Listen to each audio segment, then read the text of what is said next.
Good morning. Hello and welcome everyone. This is Alamin Rahman. You are watching The Way of Solution West Bengal #1 study channel in partnership with Unacademy. সকলকে স্বাগত, সুপ্রভাত। কেমন আছো তোমরা? Hope প্রত্যেকেই ভালো আছো। সো আজকে আমরা 17th মে এর কারেন্ট অ্যাফেয়ার্স বা সাম্প্রতিক ঘটনা নিয়ে আলোচনা করব। হোপ তোমরা অনেক তথ্য সমৃদ্ধ একটি পর্ব দেখতে পারবে। নতুন দর্শক হলে do subscribe the way of solution. আমরা নিয়মিত ধারাবাহিকভাবে কমপ্লিট ক্লাস করাচ্ছি। সো এই ক্লাসগুলো তোমরা দেখতে থাকো। হ্যাঁ, লাস্ট দিন আমার ক্লাস মিস গেছে আমি জানি, বিকজ আমার পিসি বা ল্যাপটপ দুটোতে একটু সমস্যা দেখা দিয়েছিল, যে কারণে। এমনি ওভারঅল আমরা এই রুটিন মেনটেন করেই ক্লাস করি, রাইট?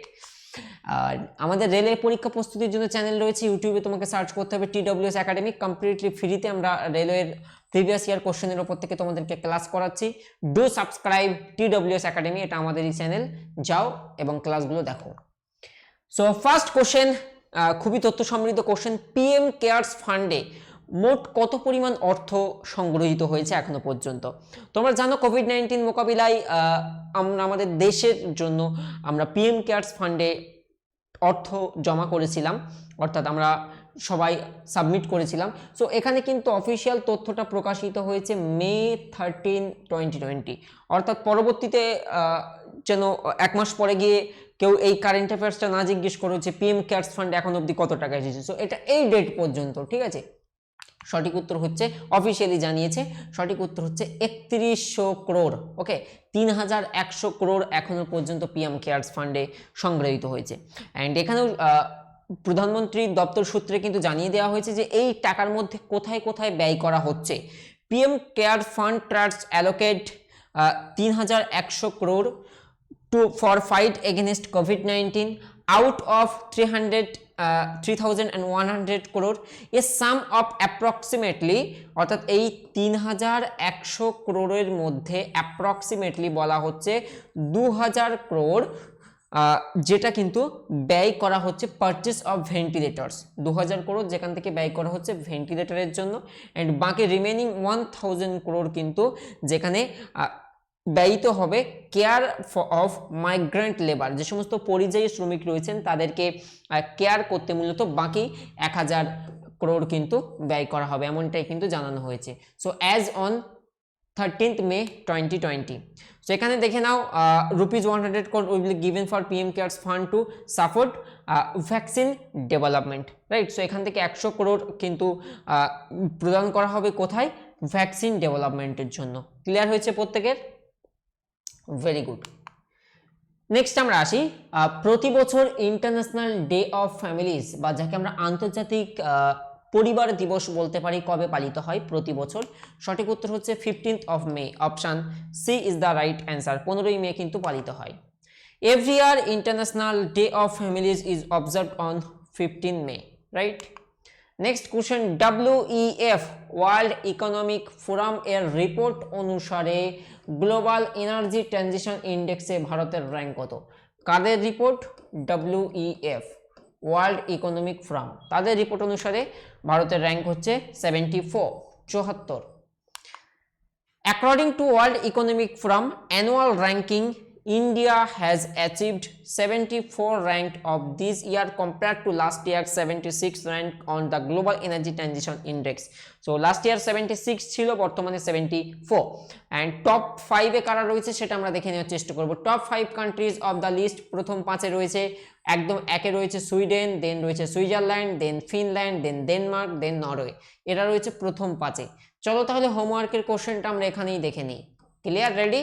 সো হোমওয়ার্কের কোশ্চেন হচ্ছে, ওয়ার্ল্ড ইকোনমিক ফোরামের সদর দপ্তর কোথায়? প্রত্যেকে আমাকে কমেন্টের মাধ্যমে জানাবে। তোমাদের টাইম শুরু হচ্ছে, কমেন্ট করতে থাকো অ্যান্ড ভিডিওতে একটা লাইক করো প্রত্যেকে।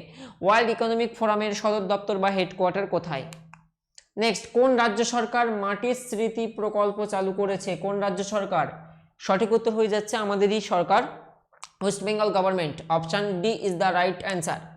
মূলত 6টি জেলা যেটা আমরা দেখব, বাঁকুড়া, পুরুলিয়া, বীরভূম, ঝাড়গ্রাম, পশ্চিম বর্ধমান এবং পশ্চিম মেদিনীপুর।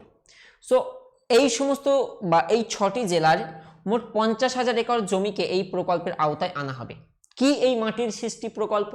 স্থানীয় চাষিদের 10 থেকে 20 একর পর্যন্ত পতিত জমির সঙ্গে সরকারি খাস জমিকে যুক্ত করে তা উর্বর করে তুলতে সেই জমিতে উদ্যান পালন হতে পারে, মাছ চাষ হতে পারে, পশুপালন করা হবে।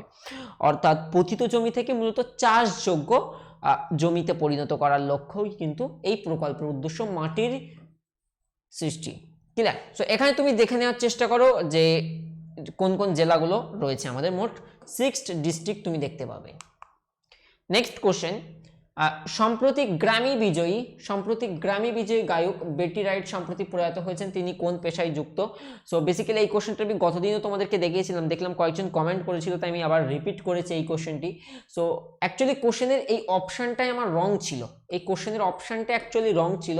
সো এখানে গ্র্যামি বিজয়ী গায়ক হচ্ছেন বেটি রাইটস, তো তিনি সম্প্রতি প্রয়াত হয়েছেন। কোশ্চেন হবে তিনি কোন পেশায় যুক্ত। সো এই গায়িকা বা সিঙ্গার্স কথাটা উজ্জ্বল থাকা উচিত কোশ্চেনে। সো মূল কোশ্চেন ছিল এটাই যে সম্প্রতি গ্র্যামি বিজয়ী বেটি রাইটস প্রয়াত হয়েছেন, তিনি নিম্নের কোন পেশায় যুক্ত। সো সেখানে বিভিন্ন মনে করে জার্নালিজম রয়েছে, সিঙ্গার্স রয়েছে, সোশ্যাল ওয়ার্কার রয়েছে বা নান অফ দ্য অ্যাবভ রয়েছে। তো সেখান থেকে অবশ্যই সিঙ্গার্সটা আমরা নির্বাচন করতাম, এটাই ছিল প্রশ্ন। ওকে, সো নেক্সট আমরা জানি নিম্নের কোন দেশ আই ফিল ইউ একটা ব্রেসলেট তৈরি করেছে for social distancing maintain. Yes, like এটার কনসেপ্ট অনেকটা আমাদের আরোগ্য সেতু অ্যাপের মতো। আমরা যারা আরোগ্য সেতু অ্যাপ ব্যবহার করছি সেখান থেকে কিন্তু আমরা জানতে পারি যে আমাদের পার্শ্ববর্তী বা আমাদের থেকে কত দূরে কোথাও কোভিড-19 পেশেন্ট আছে কিংবা ইত্যাদি রিলেটেড অনেক ইনফরমেশন আমরা পেতে পারি।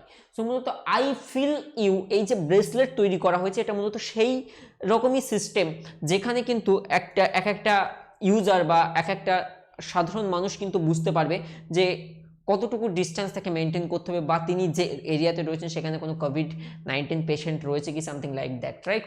তো সঠিক উত্তর হচ্ছে Italy, option C is the right answer. For the purpose of social distancing, the Genoa-based Italian Institute of Technology (IIT) has prepared a bracelet named I Feel You. So I Feel You bracelet মূলত Italy তৈরি করেছে। Next আমরা জানবো কে অর্থাৎ নিম্নের কোন কেন্দ্রীয় মন্ত্রী আদিবাসী যুবকদের ডিজিটাল স্কিলিং এর জন্য গোল প্রোগ্রাম চালু করেছে। আদিবাসী যুবকদের জন্য স্কিলড করার জন্য গোল নামক প্রোগ্রাম চালু করেছে। সঠিক উত্তর অবভিয়াসলি আমাদের আদিবাসী উন্নয়ন মন্ত্রী Arjun Munda is the right answer. Okay, option D is the right answer. Union minister of tribal affairs অর্থাৎ আমাদের আদিবাসী উন্নয়ন মন্ত্রী Shri Arjun Munda launch the goal মতলব going online leaders program of the ministry of tribal affairs MOTA, going online as leaders program of the Ministry of Tribal Affairs in partnership with Facebook, অর্থাৎ মূলত ফেসবুকের সঙ্গে পার্টনার এবং একটা ওয়েবিনার করেছে new দিল্লিতে। Next আমরা দেখব কোশ্চেন নাম্বার 8, খুবই ইনফরমেটিভ কোশ্চেন। কোন ইউনিয়ন টেরিটরি বা কোন কেন্দ্রশাসিত অঞ্চল thermal corona combat head gear চালু করেছে সামাজিক দূরত্ব বজায় রেখে যাতে টেম্পারেচার, বডি টেম্পারেচার, বর্তমানে এটা নিয়ে তোমরা ফেসবুকে অনেক ভিডিও হয়তো দেখে থাকবে। সো মূলত এই হচ্ছে মূলত হেড গিয়ার যে ডিভাইসটা।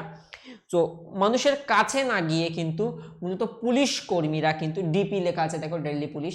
সো মূলত পুলিশ কর্মীরা কিন্তু কাছে না গিয়ে দূর থেকেই কিন্তু তিনি ক্যাচ করে আইডেন্টিফাই করতে পারবেন যে সেই মানুষের টেম্পারেচার কত, রাইট? বিকজ কোভিড-19 এর কিছু সিচুয়েশন আমরা দেখি বডি টেম্পারেচার হাই হয়। তো সেই কিছু কিন্তু লক্ষ্য রাখতেই কিন্তু মূলত এটা করা হয়েছে। তো সঠিক উত্তর obviously Delhi is the right answer. Delhi police has launched a equipment thermal corona combat head gear, নামটা মনে রাখবে, thermal corona combat head gear in collaboration with Indian robotics solution, তাদের সঙ্গে কোলাবোরেশনের মাধ্যমে।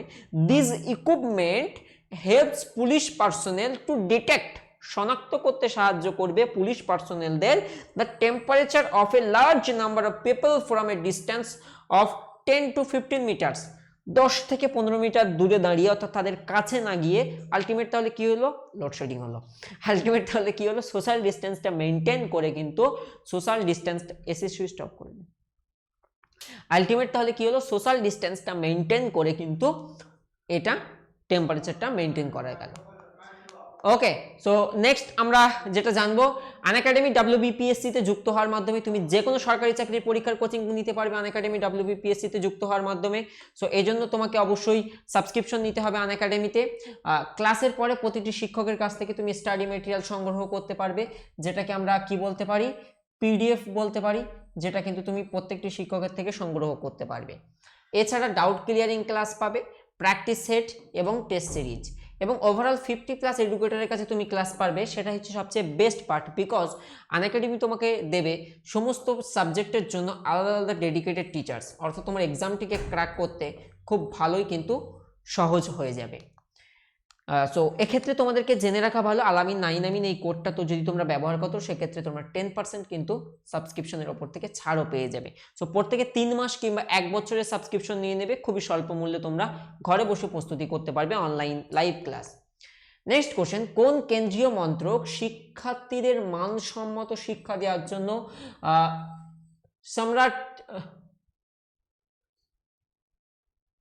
সমৃদ্ধ একটি গভর্নেন্স প্ল্যাটফর্ম তৈরি করে?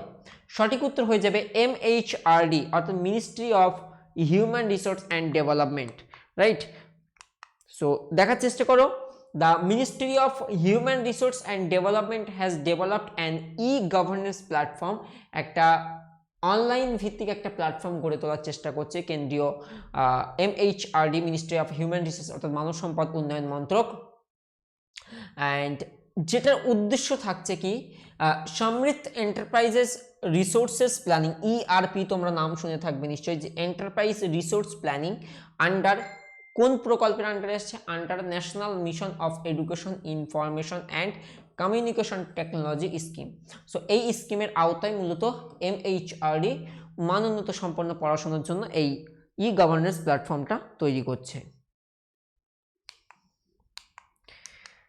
নেক্সট কোশ্চেনটা very important, question number 10, Padma Bhushan পুরস্কার প্রাপ্ত অধ্যাপক, ভালো করে শুনবে, কি পদ্ম পুরস্কারের মধ্যে একটা পুরস্কার তিনি পেয়েছেন, পদ্মভূষণ পুরস্কার প্রাপ্ত অধ্যাপক আনিসুজ্জামান সম্প্রতি প্রয়াত হয়েছেন, তিনি কোন দেশের নাগরিক? আমরা জানি আমাদের পদ্ম পুরস্কারের ক্ষেত্রে আমরা এবারের তালিকা দেখলেও দেখতে পাবো আমরা বাংলাদেশ থেকে কিন্তু প্রাপক থাকে।